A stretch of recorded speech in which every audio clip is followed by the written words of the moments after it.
Gente interessante compartilhando experiências extraordinárias. Um olhar diferente sobre temas do nosso cotidiano, na perspectiva de quem tem muito o que dizer. Leve, reflexivo e inspirador.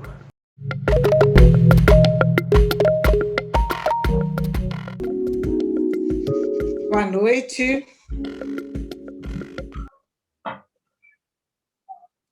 Olá, Ana, boa noite. Boa noite a todos que estão aqui conosco. Boa noite. Muito bem, hoje nós estamos no episódio 24 da Conversa Paralela comigo. Sejam todos muito bem-vindos. E hoje vamos falar sobre Plataforma 21, rumo à nova era, o digital em nossas vidas e fora delas. Quais lições trouxemos para 2021 com esta nova era digital? Trabalho, estudo e entretenimento no ambiente digital, impactos do uso da tecnologia pelas novas gerações, possibilidades oferecidas pelo uso da tecnologia para facilitar o nosso cotidiano, são alguns dessas mudanças, né, que já percebemos. E onde tudo isso nos levará? Nós vamos conferir nesse episódio 24 como a tecnologia vem influenciando a nossa vida constantemente e quais as perspectivas para nossos planos, nossos modos, né, ou planos, e formas de interação social, de sentir e de agir em coletividade, e por quem entende muito desse assunto. A professora Érica Oliveira está conosco. Ela é mãe da Yasmin, educadora no Centro Universitário UNA, nos cursos da área de tecnologia com formação em computação. A graduação é pela PUC Minas e o mestrado pela UFMG. Participou como professora integrante do Programa de Certificação Docente no Ensino Superior pela Universidade Tampere, Finlândia, promovido pelo Grupo Ânima. Tem paixão pela educação, gosta de trabalhar com pessoas e de aprender com elas. Por meio da educação, busca despertar nos estudantes o interesse pelo aprendizado, serem criativos, a pensar no modo como a tecnologia afeta a vida das pessoas, além de contribuir para a diversidade de gênero na tecnologia. Vem aprendendo uma forma diferente de educar, por meio da empatia, da transparência, da sinceridade e do comprometimento com os estudantes. Boa noite, Érica. Boa noite, Ana. Que prazer estar aqui com você e com todas essas pessoas aqui hoje. Alegria toda nossa. É uma honra. Não é só um prazer, não, é uma honra. Aqui, você não falou na sua apresentação que você é professora pesquisadora e extensionista. São duas coisas importantes também, hein? Afinal, fizemos um trabalho maravilhoso juntas, né, Érica? Eu tenho grande prazer em falar dele, porque, olha, hoje, nesse dia que se celebra a comemoração Internacional da Mulher, e para mim, em particular, é a celebração da sororidade. E aí, nesse sentido, a importância, né, das parcerias que as mulheres estabelecem entre elas, sobretudo nisso que você falou, desse afeto que você traz na educação, mas que se estende nas relações que você estabelece, e eu estou aqui como exemplo desse afeto, né, dessa competência e da dedicação que você tem, e dessa paridade, né? Essa possibilidade das mulheres construírem projetos juntas e levarem adiante, como fizemos, né, Érica? Numa situação tão adversa que foi a época do crime ambiental em Brumadinho, né? E não só um crime ambiental, uma tragédia com proporções imensas, né? E de projeção internacional, né, mundial, planetária, em que pudemos desenvolver um trabalho tão interessante em relação à tecnologia e à comunicação na época, né, escrita em escolas na região de Brumadinho, a região afetada pelo rompimento da barragem em janeiro de 2017, O nosso trabalho foi em 2018, como que foi isso? Você lembra? O tempo passa tão rápido, mas acho que, na verdade, o rompimento da barragem acho que foi 2018. Né? E, assim, foi no mesmo ano, né? Ah, sim, foi em agosto de 2018, isso mesmo. Isso. E depois apresentamos esse trabalho num Congresso Internacional de Direitos Humanos em Braga, Portugal, não foi? Sim. Grande prazer, né, de poder trabalhar junto com você aí nessa parceria entre mulheres, né, e sempre levantando a bandeira de causas que a gente acredita tanto, né, que é essa força do feminino, para tentar, enquanto educadoras, né, dar a nossa parcela de contribuição para a sociedade, cada uma, né, diante daquilo que domina mais, né, então eu fui ali com um pezinho na TI, você com essa parte da escrita, né, então, assim, foi uma parceria muito rica para nós e certamente para a comunidade onde nós conseguimos atuar. Muito bom. E é isso, com muito prazer que eu te recebo aqui nessa conversa paralela comigo, Érica. A gente já se encontra em oportunidades também, né? Estamos sempre construindo. Acho que é interessante a gente começar por essa questão, né? Você e a tecnologia da informação, Érica. Você em especial e você como mulher, numa área que nós sabemos que ainda é minoria para as mulheres, né? E o que envolve tudo isso, na sua opinião? Bom, eu acho que o fato, né, assim, talvez vale a pena eu contar como que eu cheguei na tecnologia, né, de onde que veio essa vontade de atuar na área da tecnologia. E nesse aspecto vem também o papel de outras mulheres, né, assim, professoras, educadoras, porque esse desejo ele veio aos 11 anos de idade, ainda lá no Fundamental 2, né, que seria o que é o Fundamental 2 hoje. Eu tive a oportunidade, assim, de uma professora de literatura, era literatura em português, muito boa, que eu tive na época, e tinha chegado vários livros novos na biblioteca da escola. Ela levou uma lista gigante desses livros, com, assim, né, com o nome, e passou na turma: gente, vocês têm que escolher um livro desse para ler, e depois vocês vão fazer um resumo, vão contar desse livro para a turma.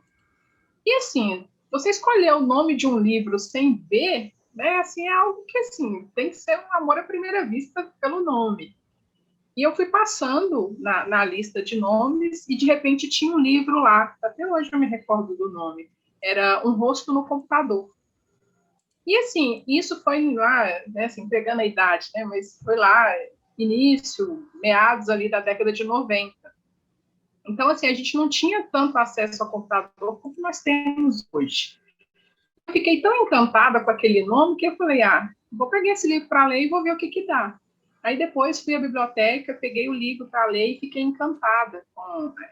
Contava-se, né, essa história do computador, das possibilidades que ele oferecia, e tinha lá uma história que tinha a ver com o enigma. Então, assim, eu fiquei muito encantada quando eu li o livro.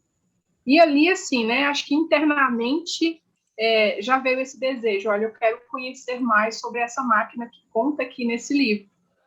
Isso aos 11 anos de idade, início da década de 90, assim, né, nem era coisa que eu saía falando para as pessoas, né?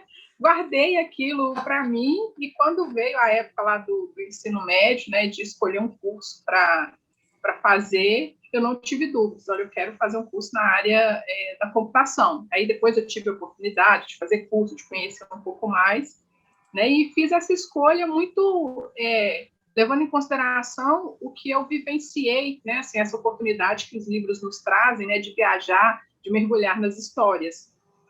E desde então, né, assim, fui fazer o curso superior, e quando eu entrei na sala de aula, eu lembro que esse primeiro dia eu cheguei atrasada, aí aquele monte de homem, e assim, eu procurando uma mulher para eu sentar perto.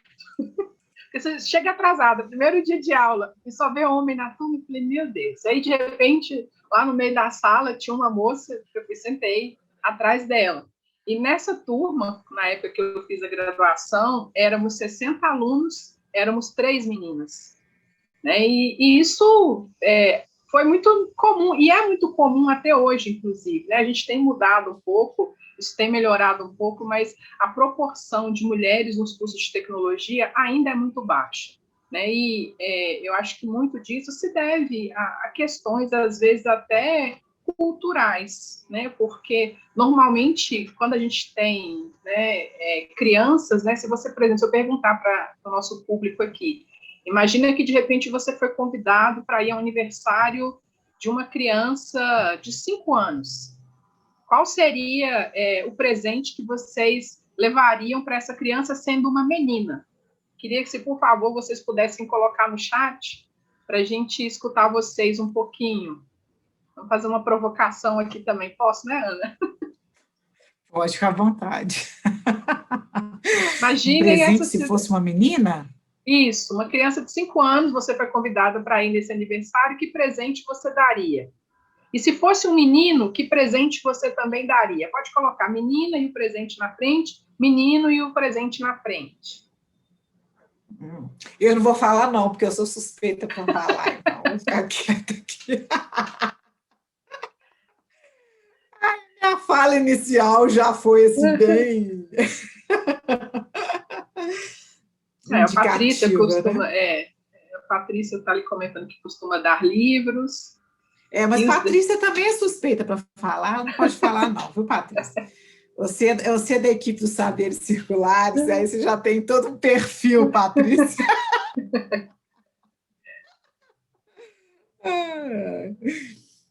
Mas, em assim, geral, o que as pessoas o que fazem? normalmente as pessoas costumam dar são bonecas, fogãozinho, panelinha, né? Então, assim, vem muito esse tipo de presente para a menina. E para o menino é um robô, é bloquinho de montar.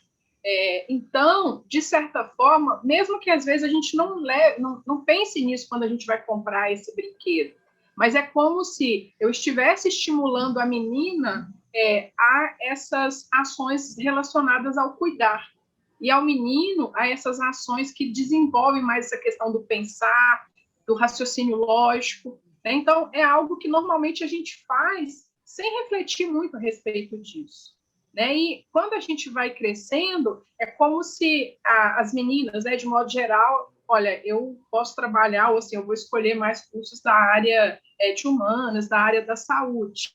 Né? E os meninos normalmente têm essa tendência maior a escolher cursos mais voltados para essa área das engenharias, da tecnologia e dentre outras áreas. Né? Então, assim, é importante que a gente comece a ficar atento a essas ações que muitas vezes a gente realiza sem refletir muito a respeito, né? Porque isso pode ter impactos, né? Então, acho que a minha filha, por exemplo, né? Hoje ela tem 10 anos de idade, mas desde criança ela sempre recebeu todo tipo de brinquedo, carrinhos, bloquinhos de montar. Então, assim, no sentido de incentivar que você pode brincar do que você quiser e à medida que você cresce também, você pode fazer a escolha que você desejar. Que bacana isso aí, eu gostei, viu, dessa ideia. É interessante, Patrícia está colocando aqui, ó. Uai, eu sou mãe de casal, sei como é. Uai, Patrícia já adaptou ao uai, Patrícia do Sul. Che, ela tinha que falar alguma coisa assim, eu acho. Já tá completamente inserida, muito bem. Ela está falando uma coisa que é importante, essa ideia da mãe, né? E você está retomando essa ideia da mãe. Então, é interessante como é que isso também é uma conquista, né? Desse universo feminino. Não só o trabalho, mas a possibilidade de se dizer mãe e profissional, né, Érica? Você não acha? Sim, e quando especialmente, né, sempre às vezes quando eu me apresento, inclusive para as minhas turmas, depois que a minha filha nasceu, assim, a primeira coisa, olha, eu sou mãe da Yasmin, ainda coloca a idade dela lá na frente, para eles terem até noção se é bebê ou se já está maior, né? Então, isso, de certa forma, eu concordo com você, Ana, acho que é uma conquista nossa enquanto mulher, porque algumas gerações anteriores a nós não tinham essa oportunidade de trabalho. Né? Às vezes, assim, foram mães muito diferentes do que era o padrão comum quando a gente tinha uma mulher que trabalhava, né? Ou principalmente quando ela optava por trabalhar, ao invés de ficar com os filhos em casa, ou às vezes quando ela optava por nem ter filhos, né? Então, acho que isso Sim. são algumas mudanças que vêm acontecendo, e eu acho que é muito importante que, especialmente as mulheres, tenham essa consciência que a gente não tem que fazer o que, de certa forma, a sociedade espera de nós, né? E aos homens também, eu acho que é muito importante que eles tenham consciência disso, porque essa mudança, ela só acontece quando o homem também está ali do nosso lado para apoiar, né? Quer às vezes como marido, quer às vezes como namorado, né? Ou simplesmente como uma pessoa que trabalha ali junto com a gente e entende que a gente, enquanto mãe, né, nós temos aí alguns desafios a mais, né, no nosso dia a dia, né? A pandemia está aí, escancarando mais essa grande questão, né? A mãe dentro de casa, ela acabou sendo sobrecarregada também, com outras demandas que antes, por exemplo, às vezes era dividida com a escola. É isso aí. Olha só, o Fabrício Valadares está aqui dizendo que ele é péssimo com a escolha de presentes, mas ele preferiria algo mais educacional. Mas eu acho que eu estou conhecendo esse Fabrício aí, e ele é um professor, excelente professor. Então, eu acho que essa questão da convivência familiar, da cultura familiar e da forma como a gente faz circular, né, os nossos saberes também nos influencia nessas escolhas. Você teve uma família que incentivava o estudo e que te Sim. colocou numa postura assim, mais proativa em relação àquilo que você gostava e queria experimentar como uma nova profissão? Sim, os meus pais, eles sempre incentivavam muito essa questão do estudo, né? O meu pai, ele era mestre de obras e ele vivia falando que ele queria que eu fosse engenheira. E assim, eu não me via nunca fazendo engenharia civil, mas no olhar dele, olha, eu sou mestre de obra e acho que, assim, você vai ser uma ótima engenheira. Eu escutava ele falando, mas assim, né? Não dava muita ideia para aquilo. E eu perdi meu pai muito jovem, né? Ainda foi quando eu estava terminando o ensino médio, e depois que ele faleceu, a minha mãe também sempre incentivava, e ela passou a incentivar mais. Parece que o peso, que de certa forma era equilibrado entre os dois, no sentido de incentivar, com a perda do meu pai, isso ficou mais forte na minha mãe. Então, ela sempre falava, né, olha, acho que estudo é muito importante, procura as coisas que você gosta, e quando às vezes vinha aqueles momentos de desânimo, né, se minha mãe, ela é um grande exemplo para mim, ela sempre me incentivava, né? Quando tudo estava ali para dar errado, não, minha filha, acredita que vai dar certo, dias melhores virão. Então, acho que essa força do feminino, ela vem muito também da minha mãe. E é interessante, Érica, você mencionar isso, porque houve, então, uma sintonia muito grande entre os dois, né? Para os dois tomarem isso como um valor, né? Se um não está presente fisicamente, naquele momento, a partir daquele momento na sua vida, ela assumiu essa presença física, né?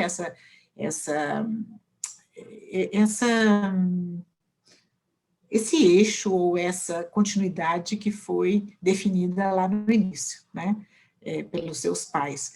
E interessante isso, porque quando você fala, né, me incentivou, e você também toca na questão da paridade entre o casal, né? E a importância disso para o cuidado de cada um. Na verdade, não é para a valorização das mulheres, né? Seja a própria mulher ou as filhas, no caso, mas para um respeito mútuo, né? Como ser humano, não é isso? Sim, sim, acho que isso é muito importante, né? Porque acho que as nossas relações, elas nunca se dão sozinhas, né? Então, acho que essa responsabilidade do educar, ela cabe aos dois, ao pai e à mãe, né? E quando os dois têm essa sintonia, né? Têm esses valores que são vistos como coisas importantes, né? Eu acho que esse benefício, quem colhe muito, né? Além do próprio casal, são os filhos, né? Então, quando os valores ali estão alinhados, quando um sabe a importância do papel do outro, e assim, trabalham ali em equilíbrio, né? Não um querendo superar o outro ou fazer mais que o outro, né? E eu acho que essa questão dessas relações, porque nós sempre estamos rodeados por pessoas, né? Você gosta muito dessa palavra, né, dos circulares, né? Então a gente está sempre sendo nesse ambiente de roda, né? De estar aí com outras pessoas que de alguma maneira nos apoiam, nos suportam, e vão dando esse apoio, né? Isso aí, muito interessante essa construção. E a ideia do digital, Érica, daqui para frente, como é que vai ser isso? Porque ficamos imersos, ficamos possibilitando, né, nos possibilitando oportunidades de contato. Muitas vezes, eu mesma evitei conversar com amigos pelo digital, sabe? No sentido de uma câmera, né? E como a gente está fazendo aqui. Eu prefiro esse ambiente aqui num ambiente mais profissional, um ambiente em que a gente trabalhe construção de conhecimento, de saberes e tal. Para os amigos, eu preferia, durante esse tempo, né, mais precisamente o ano de 2020, o contato por telefone. Eu achava mais próximo, acredita, deles. Como que você vê isso, assim, o que nós passamos e o que vem pela frente em termos dessa imersão no digital, que para todos foi uma grande novidade e contínuo desafio? Ana, assim, fazendo uma análise, né, assim, dia 18 agora, né, especialmente aqui em Belo Horizonte, a gente já completa aí um ano que estamos em isolamento social. Então, eu acho que nós passamos por várias fases, né, eu acho que o início, eu mesma, né, quando decretou, olha, não teremos mais atividades presenciais, vai ser tudo online, a minha expectativa era, mês que vem a gente volta. E veio abril, veio maio, os meses foram passando e, assim, a expectativa não correspondia àquilo que realmente a gente desejava. Né? Então, acho que nós passamos por várias fases, né? Talvez um início, assim, de uma fase meio que de negação, né? E aí, assim, até enquanto educadora, eu percebia também, por parte dos alunos, né, essa fase de adaptação, e eu costumo dizer que nesse período de pandemia, nós não recebemos um convite para ficar em casa, nós fomos intimados. Então, assim, não tínhamos opção. Então, eu acho que, ainda assim, de certa forma, nós que estamos aqui, somos privilegiados, no sentido da gente poder, mesmo por meio de uma tela, continuar realizando as nossas atividades, quer seja o nosso trabalho, quer seja coisas de lazer, nos interagindo com amigos e com outras pessoas. E quando a gente analisa, por exemplo, o nosso país como um todo, essa não é a realidade de grande parte da população brasileira. Né? Então, apesar de esse contato físico ele fazer muita falta para a gente, nesse momento, o que nos é possível é esse ambiente do digital. E nesse contexto do digital, a gente está aprendendo. Né? Tanto que, em relação ao ensino, por exemplo, né, se fala de ensino remoto emergencial. Não teve assim, um período ali de adaptação, de fazer ajustes. Então, assim, já depois de alguns meses, que a gente já tem assim, mais habilidade para lidar e para utilizar algumas dessas tecnologias. Mas nesse contexto, quando eu penso, por exemplo, né, para a questão da educação, para a questão do trabalho, foi uma mudança brusca, né? A gente não teve oportunidade para se adaptar, foi aquilo de aprender a dirigir com o carro andando, e a gente está se ajustando. E o que está sendo interessante observar é que isso que a gente conquistou, né, vamos entender isso como um benefício, no sentido dessas possibilidades que a tecnologia nos possibilita, isso não vai se perder. Né? Mesmo que em breve aí a gente espera poder retornar às nossas atividades, poder sair com um pouco mais de liberdade, muito do que a gente conquistou nesse período de pandemia, isso não vai se perder. E isso tanto para o ambiente de trabalho, quanto para as questões de estudo. Né? Então, muitas pessoas acabaram ganhando qualidade de vida nesse novo ambiente. Né? Então, às vezes, pessoas que moravam em locais mais distantes e gastavam muito tempo com locomoção, hoje, por exemplo, pode usar esse tempo de outra forma, né? Estudando, lendo, passando um tempo com a família. Ao mesmo tempo também, a gente não pode achar que tudo é só flores, né? Famílias, por exemplo, que têm crianças pequenas em casa, o desafio foi muito maior, porque como que você explica para uma criança de 3, 4 anos, meu filho, minha filha, olha, eu não posso te dar atenção agora porque eu estou no trabalho, mas na cabeça da criança, poxa, mas você está no trabalho, mas você está em casa, então por que você não pode brincar comigo? Né? Então, assim, tem todas essas questões envolvidas, né? Mas eu acho que nós tivemos grandes conquistas, né? Eu acho que essa oportunidade, por exemplo, né, com a quantidade de lives que a gente pôde participar, a quantidade de conteúdo que está aí disponível, que às vezes, assim, no início da pandemia mesmo, eu ficava, gente, tanta live acontecendo, tanta coisa boa que eu quero ver, que assim, eu não estou dando conta de acompanhar. Eu virei meio que a louca das lives. Né? E depois, não, calma, né? Assim, o que eu dou conta, o que é possível no meu cenário. E assim, não, ó, não deu isso aqui, ok. Esse aqui eu quero, é importante para mim, vou tentar priorizar, vou tentar participar. Ok. Né? Mas eu acho que, assim, tem os benefícios e tem também, acho que o principal que a gente está perdendo é essa questão da socialização, que a gente está percebendo o quanto faz falta. E, às vezes, antes, eu lia muitas reportagens, artigos de pessoas falando que, por exemplo, na área da educação, que a tecnologia iria substituir o professor. A pandemia veio mostrar exatamente o contrário. Não basta você ter apenas uma tela. Né? Como que você vai chegar nesse aluno? Como que você vai conseguir transmitir um conteúdo, né? Passar uma atividade e fazer com que esses alunos se engajem? Né? Então, é um desafio e que faz, assim, muito forte essa importância do papel do professor. Né, daquele educador que está ali, que, de certa forma, mesmo à distância, mas ele tenta criar vínculo, ele tenta promover um espaço de troca, de aprendizado entre os alunos.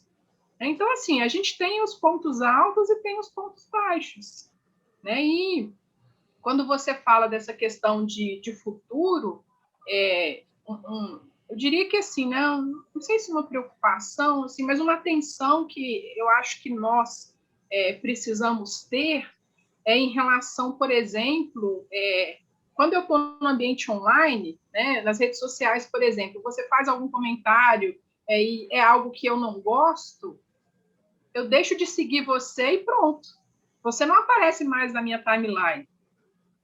E a gente sabe que no mundo real as coisas não são assim. Eu estou num ambiente de trabalho que às vezes eu tenho um colega que não concorda comigo e tudo bem, às vezes assim, eu tenho que refletir sobre, porque às vezes no não concordar, ele me fez pensar sobre algo que eu ainda não havia pensado antes. E nesse modelo do digital, é importante que a gente tenha cuidado com essas questões, porque senão a gente acaba ficando dentro de uma bolha. Né? Eu estou perto apenas de quem concorda comigo, de quem fala a mesma língua que eu falo, e assim, né, pensando também aí nos adolescentes, né, as crianças que também estão precisando utilizar mais tecnologia do que utilizavam antes, o quanto essa tela cansa. Né? Por mais que a gente tente ser produtivo, mas a gente sabe que a gente não consegue ficar muito tempo exposto à tela e conseguir manter o foco, porque a gente se distrai muito facilmente. Né? Então, assim, você ficar, por exemplo, às vezes 4 horas trabalhando, né, vamos dizer, numa empresa, dependendo do que você está fazendo, você dá conta, né? Sai ali, vai tomar um cafezinho, encontra um colega, dá um bom dia, dá um sorriso para um. E quando você está no ambiente online, você ficar 4 horas ali imerso, assim, é muito difícil, né? Porque a gente tem muitas distrações e sem contar o cansaço que isso traz para a gente, né? O físico, o mental, né? Então, assim, é um desafio tudo isso que a gente está vivendo e a gente está percebendo que tela é bom, é legal, mas cansa também. E o quanto o social faz falta para a gente. Interessante, muito bom. Tem aqui um comentário no chat. Realmente temos que reconhecer a Maria Clara Viana, que encontramos um leque muito grande de possibilidades, mas ainda assim nada substitui aquele bom e velho aperto de mão. E eu vou um pouco além, viu, Maria Clara? Nada substitui aquele bom e velho abraço apertado. Fechar os olhos, assim, ó. Que muita coisa é dita, né? Dentro de um abraço. Aqui o Ezequias também está comentando sobre o filho dele ter aprendido a ler durante as aulas pela manhã. Explica para nós, Ezequias, seu filho ter aprendido a ler durante suas aulas pela manhã. Como que foi? Ele já falou. As primeiras consoantes e vogais bem faladas, ele aprendeu desenvolvendo atividades ao meu lado. Que experiência. Que interessante. Você pôde compartilhar, né? Esse momento. E a Maria Clara, espero que possamos manter os bons hábitos e boas ferramentas que encontramos nesses tempos difíceis. Quando pudermos voltar aos presenciais, vamos poder mesclar muita coisa do modelo pandemia ao dia a dia pós-pandêmico. Abraço, bom demais. É isso aí. E a Yara, acho que Yara Freitas, ela falou anteriormente, aquela observação que você fez sobre o presente para a criança de 5 anos, né? Uma boneca, o que você daria? Ela está dizendo aqui uma boneca e uma bola, né? Que seria normalmente uma ideia geral, né? Nossa, de presentear uma criança aos 5 anos, que uma criança levaria a outra, por exemplo, né? E, bom, por meio dos pais, né?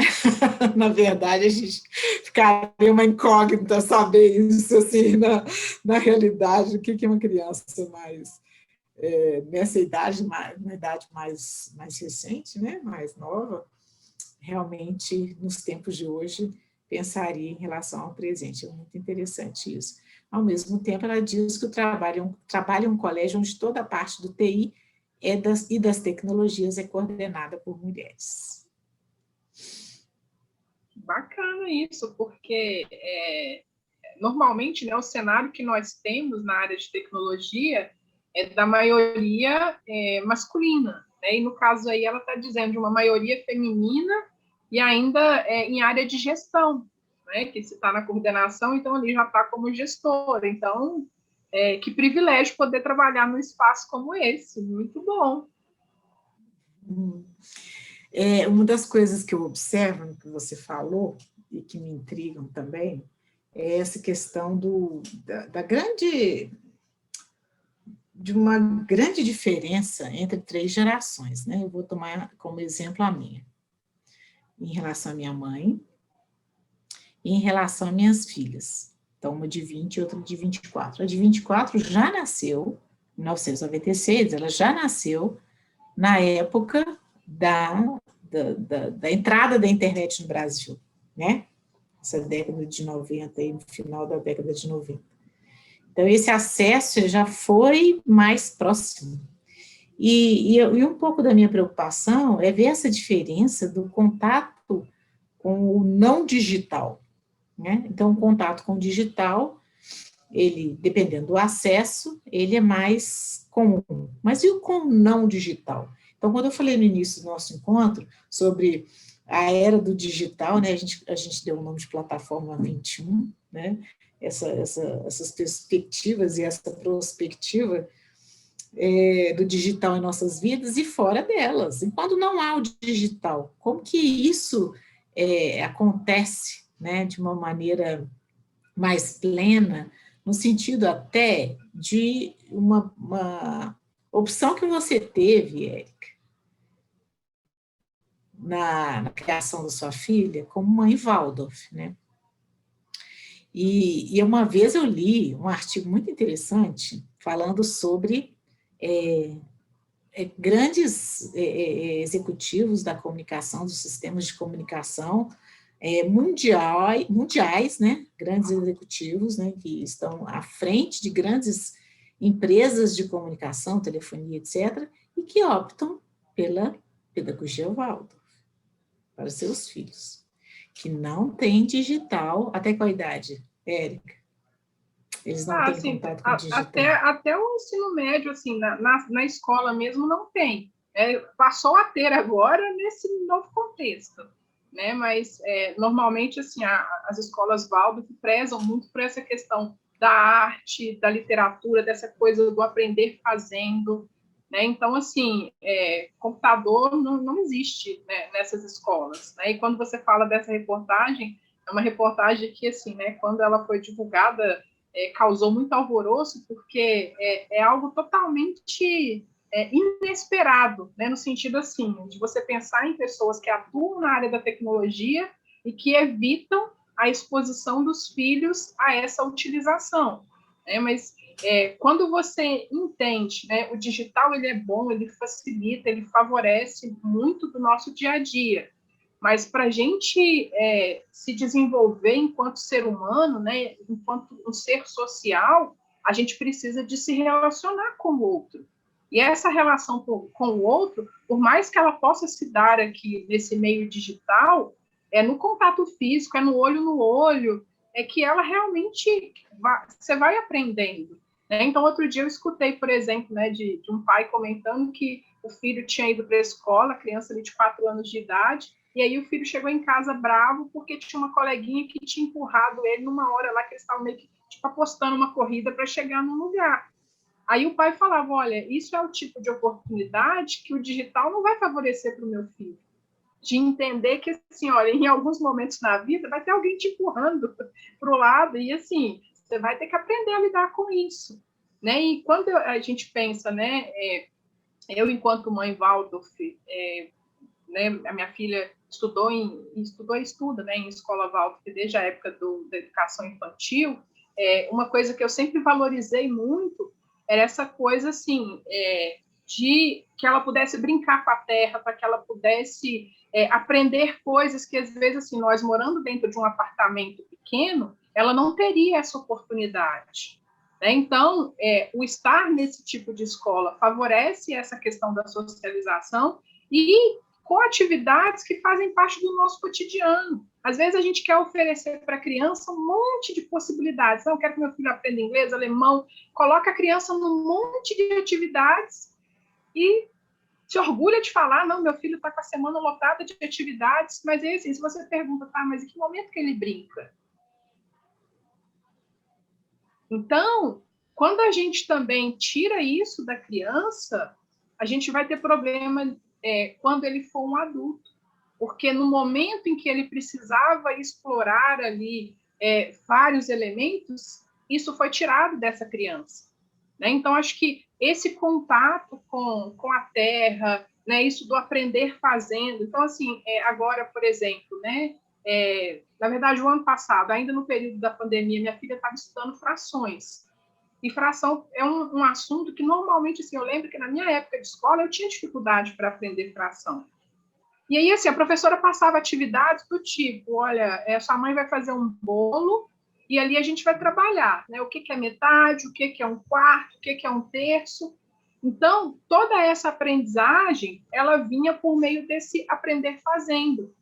O ano passado, na pandemia, ela estudou muito sobre os índios, então, assim, fez pintura com urucum, fez coisas com pó de café.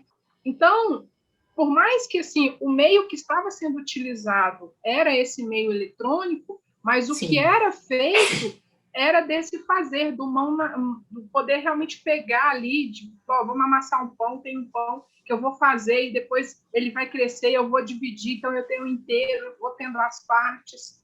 Né? Então, é muito do que é parte do nosso cotidiano e que muitas vezes a gente não dá o devido olhar para ensinar para a criança, porque aquilo ali também é um processo de aprendizado. Né? Então, acho que quando eu penso nessa pedagogia, né, e nos benefícios que ela traz, vai muito nesse sentido, né, de você, enquanto ser humano, poder dar valor às coisas simples que está aqui no nosso dia a dia. Né? E a tecnologia, ela, nesse momento agora, ela está favorecendo isso. Né? Mas num possível retorno aí a essa presencialidade, né, isso fica diferente. Né? Eu quero ressaltar essa fala sua, eu concordo demais com isso. E por isso eu trouxe a ideia da Waldorf, tá? Aproveitando essa oportunidade. Não é à toa, você trabalha com tecnologia, você tem filho em escola Waldorf. Isso significa, né, que nem tudo é gamificação, né, Érica? E a seiva, né, aquilo que corre dentro da nossa condição humana, ela não está dentro de um computador, né? Então, que ótimo que nós temos esse digital, essa possibilidade da plataforma 21, né, que nós nomeamos aqui, mas ela nos possibilita outros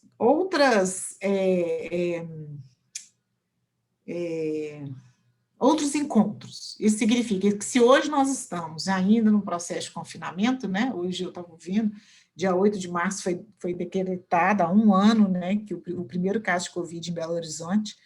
Então, se nós estamos numa situação nessa, né, oficialmente em um ano, né, disso ser realmente, isso já se falava lá na época do Carnaval, em fevereiro do ano passado, né, mas isso foi oficializado no início de março. Quando a gente tem essa marcação do tempo, a gente tem essa institucionalização, né, dos períodos, dos ciclos, dos momentos que nós estamos passando, o digital ele surge sim como uma possibilidade de ir além, que é o que a gente está fazendo aqui, né? Nós, no curso de escrita que eu estou promovendo, Artesanias, a assinatura Artesanias, tem gente da Irlanda fazendo o curso, do Chile, outra pessoa que está nos Estados Unidos, outra pessoa que está, tem outro lugar, Portugal, né? Junto com pessoas de Belo Horizonte, de Brumadinho e etc. Então, essa possibilidade, ela nos aproxima, né? Nos permite essa aproximação, mas ela não substitui essa seiva que eu percebo muito claramente nas propostas educativas humanistas, né? Como essa que você acabou de descrever para nós. E isso não impede, por exemplo, de você levar o celular para a cozinha e fazer o bolo, e a atividade exatamente de uma fração, como se estivesse lá na escola, sem necessidade de uma gamificação para fazer essa atividade, porque está no ambiente digital, não é mesmo?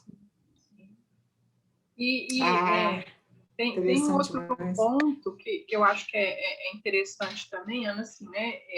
Eu tenho digamos, né, esse aprendizado aqui dentro da minha casa, dessa educação mais humanista, mas nós também, né, eu digo nós, porque eu sei que você também tem muito disso, a gente leva também essa questão da humanização para dentro da nossa sala de aula, né? Então, por mais que a gente esteja aqui no ambiente digital, e isso é um cuidado que, especialmente nessa época do digital, eu aumentei mais ainda para com meus alunos, é de tentar estar um pouco mais próximos, mesmo estando distantes fisicamente. E aí, esse mais próximo, às vezes, assim, é um momento de, assim, olha, estou aqui no meio de um conteúdo técnico, de repente eu percebo ali que vem um comentário que, às vezes, não tem nada a ver com o técnico. Poxa, como é que essa pessoa está? Né? Você quer falar um pouco mais? Você quer mandar uma mensagem, conversar um pouco mais sobre esse assunto? Semana passada, nas minhas turmas, né, na primeira semana de aula, eu fiz uma atividade justamente com esse intuito. Eu não conhecia a turma, era a primeira vez que eu estava trabalhando com eles, e eu propus uma atividade para que, assim, a gente pudesse, brincando, se apresentar de uma forma diferente. E aí eu pedi, né? Eu sempre peço, gente, ligar a câmera, é muito ruim falar para um monte de quadradinho preto, né? Então, liga a câmera, né? E, por fim, que teve um aluno, né? Esse um ligou, o outro foi ligando, é isso, né? Um começa e, de certa forma, os outros se sentem interessados também em fazer o mesmo.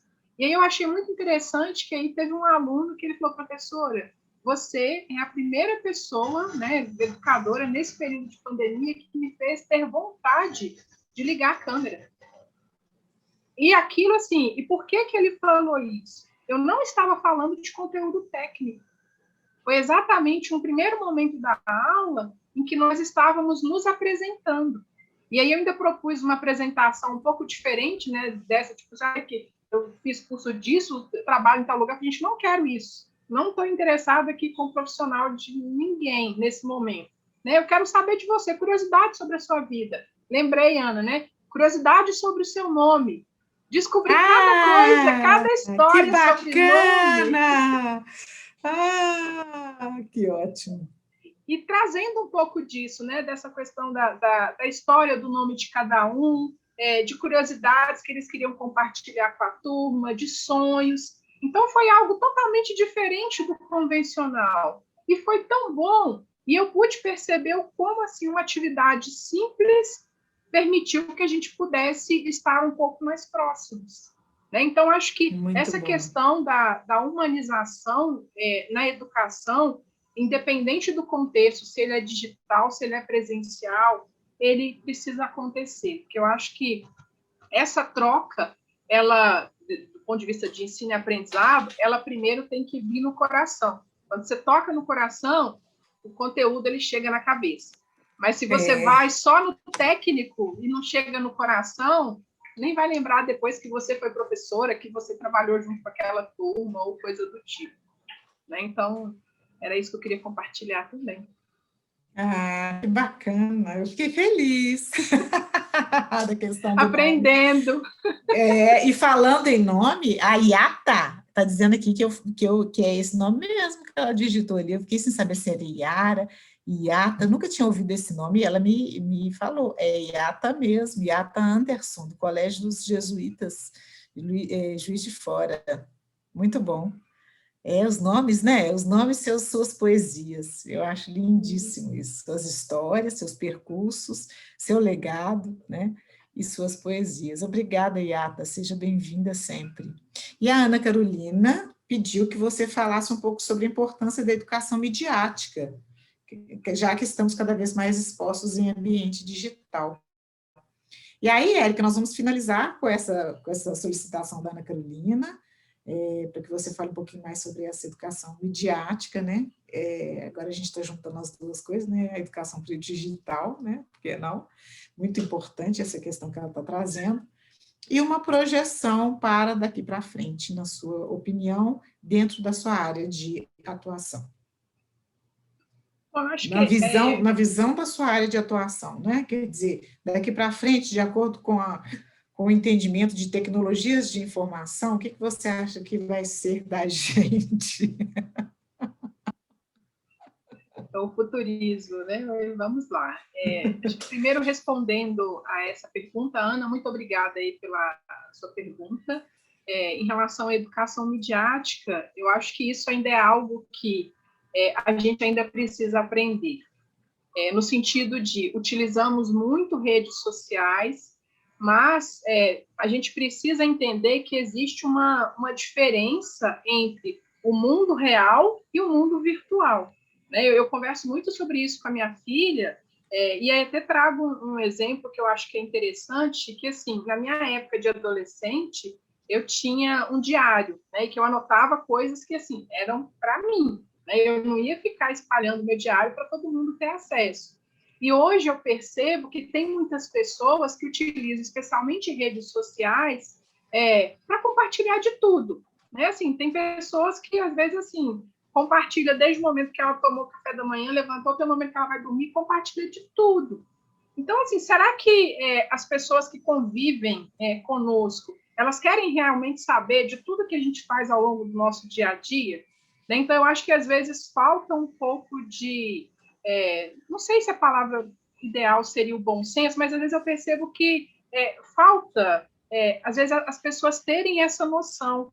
O que eu realmente gostaria de compartilhar que, de alguma forma, pudesse contribuir ou pudesse contar um pouco sobre a minha pessoa? Né? O que talvez não, isso aqui é uma coisa mais íntima, né? E eu vou compartilhar com quem está comigo aqui no meu dia a dia. Então, às vezes, eu percebo que falta um pouco dessa noção de realidade, né? O que eu realmente vou compartilhar e o que talvez assim, eu preciso guardar para mim e compartilhar com quem está próximo. E aí, associado a isso, uma coisa que eu percebo também, muitas pessoas utilizam muito redes sociais, mas às vezes ainda falta essa educação para o digital, nesse sentido, assim, né, de realmente conseguir manusear essas ferramentas. E aí, assim, essa geração mais jovem, mesmo eu sendo da área da tecnologia, que eu sei mexer um pouco, às vezes tem coisas que eu estou mexendo, minha filha, não, mamãe, clica aqui. E eu olho, como é que você sabe? Uai! Então, assim, eles têm uma facilidade muito maior do que, às vezes, nós que somos de outras gerações. Então, é muito importante que a gente tenha humildade também para reconhecer que nós não sabemos tudo e que a gente pode também aprender com essas outras pessoas. e entender, e também, assim, acho que compartilhar esse conhecimento que a gente tem, né, dessas questões, o que eu vou compartilhar publicamente, o que talvez é algo mais privado, né? Então, acho que essa noção do público e privado também, acho que entra um pouco nessa questão dessa educação midiática. E, já emendando com a sua outra pergunta, né, pensando nessa prospecção para o futuro, eu acho que é um caminho sem volta, né? Eu acho que essa utilização da tecnologia, ela realmente, a tendência é só aumentar cada vez mais, mas eu acredito que, especialmente com esse momento de isolamento social que a gente está vivendo, quando a gente puder retornar à presencialidade, eu acredito que a gente vai dar mais valor às nossas relações, a esse contato físico, a esse olho no olho, né? Talvez para algumas pessoas isso não vai fazer muita diferença, né? Mas o que eu acredito, né, enquanto uma pessoa que atua na área da tecnologia, mas que ao mesmo tempo tem esse gosto enorme pelo ser humano, eu acredito que a gente vai passar a dar mais valor para essas relações físicas, né, para esse contato olho no olho, como você bem disse, para um abraço ali apertado, né? Mas acho que assim, a tecnologia ela tem oferecido para nós muitas possibilidades, e isso não vai se perder. Tanto no ambiente de trabalho também, muitas Sim. empresas que hoje já estão 100% atuando no ambiente remoto, né? Tem lido casos aí de empresas que estão falando de nem voltar para o presencial. Então, é uma nova realidade que, à medida que a gente conseguir obter benefícios a partir disso, mais qualidade de vida, maior produtividade, vai ser algo que, assim, a tendência é realmente aumentar. Mas o que a gente não pode esquecer é que a tecnologia é só um meio para nos aproximar, para permitir que a gente resolva problemas. Mas a tecnologia não pode, em hipótese alguma, substituir nós, seres humanos. Acho que isso é muito importante também, né? Ela media, mas ela não é o fim. Ah, que bacana isso. Você sabe que às vezes eu me preocupo com essa chegada nossa, né, de todas as formas, que a gente acaba se habituando a esses processos de interação novos, né, por meio do digital, e a gente esqueceu um pouco que as coisas levam tempo, né? Aliás, o tempo do tempo é importantíssimo, né? O tempo precisa de tempo, né, na nossa condição humana. Afinal, nós vivemos assim, a vida é isso, né? E às vezes eu me preocupo muito com esse hábito que a gente vai adquirindo, com essa cultura digital de clicar e achar que as coisas abrem como uma janela, né? E quando demoram 2 segundos a mais do que a gente acha que é o adequado para abrir uma janela no digital, a gente já acha que tem algum problema. Então, essa ideia do clicar e abrir a situação que você espera, ela é um fator no meu âmbito de educação, né, como educadora, e mãe também, né, que me preocupa um bocado. Mas acho que isso que você falou, nos finalmente, sobre a gente não esquecer a nossa humanidade, é o ponto extremamente relevante para essa nova convivência de uma forma benéfica para todo mundo, né? O Ezequias está aqui dizendo que quando a educação toca o coração, fica na cabeça. Essa foi marcante. Muito bem. A Yata está fazendo uma solicitação aqui à equipe, e nós vamos finalizando o nosso episódio, Érica, com uma pergunta para você. Lições para 2021. É a temporada da Conversa Paralela comigo. Para você, Érica, qual lição veio com você para 2021? Viver um dia de cada vez. Acho que essa aí, não adianta você querer ficar fazendo planos, né, para muito adiante, né? A gente planeja, sim, mas é viver o hoje, é viver o presente, porque é ele que a gente tem. O futuro, né, assim, são só planos, mas é viver de corpo presente ali que a gente está fazendo. Muito obrigada! Essa foi de surpresa, né, Érica? Adorei. Foi. Adorei. Muito obrigada por isso, obrigada pela generosidade, disponibilidade em estar aqui conosco. Foi um prazer imenso, como sempre. Uma hora passou assim, ó, correndo, o tempo do tempo dos bons encontros, né? E dos bons afetos. Obrigada mais uma vez, obrigada a todos vocês que vieram conosco e até uma próxima conversa paralela comigo.